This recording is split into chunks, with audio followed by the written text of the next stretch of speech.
Okie doke, so I've taken the front wheel off for two reasons. First of all, it's got a slow puncture, so I'm going to take it down to get that mended because I hate taking tyres off and messing about with them. So I'll just take it down to the shop and get them to do it. And secondly, the fork end cap on the timing side, it's obviously that's splintered away there, and where it should bolt to the mudguard. So I bought new ones, which are thankfully available again. I think there was a time when they weren't available. These end caps are prone to cracking, but normally, they crack.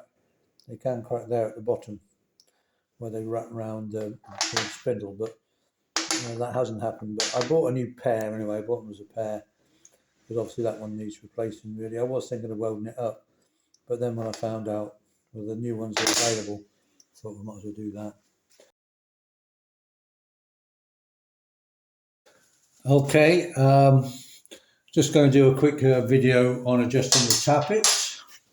So adjusting the tappets, we're going to make sure that generally that the piston's top dead centre on the compression stroke, so both valves are closed, and so we make sure that they're closed. And then what I'm going to do is I've got my set of feeler gauges here, and I've got a set of feeler gauges that I've deliberately bent the ends up because that just makes it a lot easier for getting the feeler gauge in on top of the valve stem, between the valve stem and the adjuster. Then also we've got these mushroom headed adjusters, and the advantage of those is they've got this Allen key, and that makes it so much easier to, when you've got the right adjustment, to hold it in the right place whilst you do up the lock nut. You know, those original little square adjusters, I always find them a nightmare. You get everything, hold it, then you tighten up the lock nut, and then you check again, and it's miles out. It's either way too tight or too loose. And I don't know about you, but I've never found a spanner that would fit those square little nuts. So I think it's supposed to be 3/8 or something. I don't know, but I've never found a spanner that actually really fitted. So it's so much easier if you do have these Allen keys rather than the square adjusters. So then I'm going to adjust the tappets on this bike to 8 thou exhaust and 6 thou inlet. Now that's what it says in the manual. I know that people like Jack Sheeman, they recommend 8 thou and 10 thou rather than 6 thou and 8 thou. To my mind, I think that's more for racing because the engine gets so hot and is doing 8,000 revs hour after hour. I set mine at 6 and 8, and I've never had a problem, never burnt a valve out or anything like that. And of course, I do find the top ends of these engines are very noisy, very tappety. So I do find it keeps the noise down a bit, but it's one of those. Some people set them at 8 and 10, and some at 6 and 8. I set mine at 6 and 8. I've never had a problem, and that's not to say that I might not have a problem in future. But that's your option. So I've got my 8 thou because this is the exhaust size. I'm going to then slide my lovely bent feeler gauge between the top of the valve, if I can get it in the right place. There we go. And the adjuster, and then I'm just going to tighten the adjuster up. Probably put it in that way, it's easier. Lock nuts too tight at the moment. There we go. All right, I'm just going to tie that up. Now, that's too tight. I can't pull the feeler gauge out. So I'm just going to, you just want it so that the feeler gauge just slides in quite, without being too tight. And obviously, especially if it's 8 thou, you're doing a smaller gap like I am. It's probably best to err on the side of caution. Okay, so just so they slide in and out. But of course, once the engine's started, I will be resetting all these. Oh yeah, there's one thing I forgot to mention. What I have done is completely remove the oil cooler. All right, because especially on a T160 with the engine canted forwards, the oil cooler is right there. and it's just a complete nightmare to get to the to adjust the tappets. So I find it a lot easier just to remove the oil cooler completely, and I've taped up. I don't know if you can see at the top of the screen. Can you? I've taped up the oil pipes to stop the oil pouring out. But I tend to do that because it's so much easier. Trying to adjust them around that oil cooler is a nightmare, especially as I say on the T160, probably the Rocket 3 as well. I don't know, never done one, but the engines are inclined forwards, so you've got no room. T150s, obviously the engine's vertical, so you've got more room between the engine and the oil cooler. Right, okay, where were we? Yes, we were putting our feeler gauge in at 8 thou and just sliding it in. That's good. And then I'm going to get my 1/2 inch AF and just tighten that. I can see that because I wasn't holding the Allen key, I could see that it was just tightening up a bit then. But I think we're okay. Because I'm trying to hold the feeler gauge, and I should really be holding the Allen key. Let's have a look to stop it turning. But you know, that's fine. So I've got a nice sliding fit on my feeler gauge, and okay, I'll just give that a final tighten. I'm holding the Allen key to stop. There we go. But of course, I'm going to go through shortly after we start the engine. I'm going to go back and redo all these again, because especially with a composite gasket, I find out that it does settle a bit. Okay, that's great. So I'm going to go down, do these 3 at 8 thou, and do these 3 on the inlet all at 6 thou. Okay, but obviously, as I say, the main thing is make sure that the valve is fully closed before you do the measurement. And then when I have done all 6, I go round again and just check them all to check that they are right. Okay, there we go.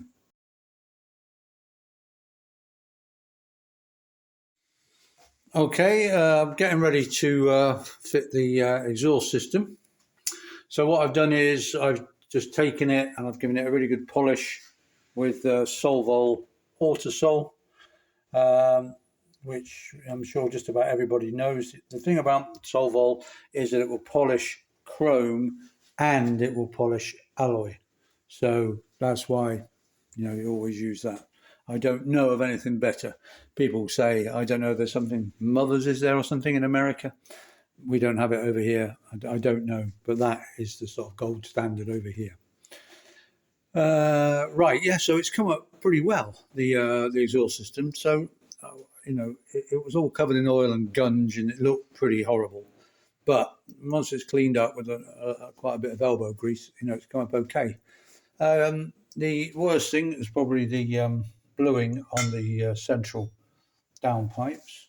The outer downpipes aren't too bad in terms of bluing. Also, it's got some horrendous bolt there to hold, which goes through these centre pipes to hold them together. So I'll probably just put that in very loosely for now, just to hold things in place, and then get a new one, a proper one. And the other thing is, it's all good, and these are look like fairly new silencers. I'm pretty sure that they're sort of loud or louder ones from LP Williams, or at least they sell them, because they look identical to mine and they're in good condition. However, there is one problem, and I'm just trying to think if I can do this one-handed. So here we have the silencers, and obviously they've been sitting around for a while after I've cleaned it up. I don't know if I can do it. Yeah. It's got a loose baffle. Hear that rattling? That's the baffle inside. This whole baffle has come loose, and that's going to rattle like hell and really annoy everybody. So that's kind of an ex-silencer really, but it's fairly new. So what I'm going to do is I'm going to try and rescue it, and I'm going to try and secure the baffle in some way. So what I'm thinking of doing is simply drilling through the bottom of the silencer and putting some self-tappers through, which will hopefully then engage with the baffle. which sounds a bit extreme. It is a bit extreme, but otherwise it's a pretty ex silencer anyway, and it's fairly new. It looks fairly new. I think because it's been sitting, you get the condensation inside, and the condensation sits there, and then it rusts through, and it's rusted through. There's spot welds, I think, that holds the baffles in place inside, and they're gone.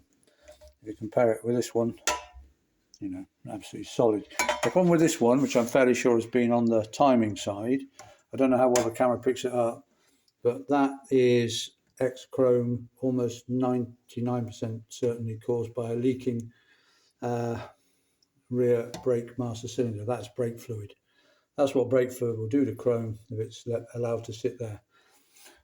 Because, of course, we discovered that the master cylinder was leaking, so it was probably leaking before, it was taken off the road. So that's okay because it's kind of hidden a bit, but that's so that's the only other problem. That's that's brake fluid. Okay, so that's what I'm going to do now. I'm going to drill a couple of holes in the bottom of this silencer, make sure I've got it the right way up. Let's have a look. That's going to be the drive side because of the staining on the. It's got to stay on that side. So we're going to go. This will be for the drive side. So I'll drill some holes up on the other side. I don't know if it'll work. I honestly I have no idea, but I think it's about the only way of saving the silencer, which is in very good condition otherwise. Okay, so I just drilled 3 holes and put some self tappers in. It's not the best job I've ever done, but obviously they're going to be underneath. And we now have a very, very non-rattling silencer. So I'm happy. I don't think they'll ever hopefully notice those screws.